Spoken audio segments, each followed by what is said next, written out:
আসসালামু আলাইকুম। কেমন আছেন আপনারা সবাই? আমি তো আলহামদুলিল্লাহ অনেক ভালো আছি। Welcome to my page invest in your world. আমার হাতে এখন যে ড্রাগনগুলো দেখছেন, এই ড্রাগনগুলো আমার মায়ের বাসার ছাদ বাগানের। ছাদেও কত সুন্দর ড্রাগন ফল হয়। আর এই ড্রাগন ফলটা এত বেশি মিষ্টি ছিল, এত সুস্বাদু ছিল কি বলবো।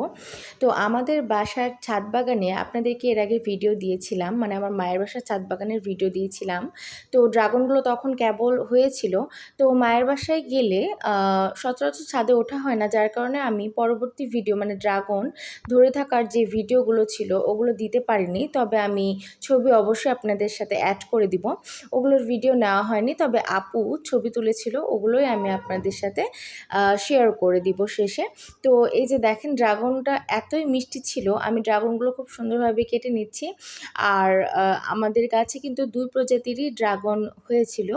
এটা হচ্ছে সাদা, মানে একটা সাদা হয় আর একটা ভেতরে লাল হয়। তো আমি কিন্তু পার্সোনালি ড্রাগন ফলটা অত বেশি পছন্দ করি না, তবে এই ড্রাগন ফল খাওয়ার পরে আমি লিটারেলি এটার ফ্যান হয়ে গেছি।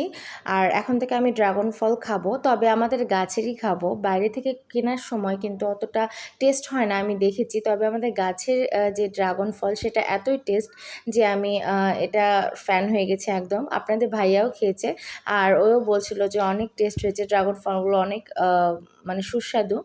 তো যাই হোক, আপনাদের সাথে এই ভিডিওটা ছোট আকারে শেয়ার করলাম।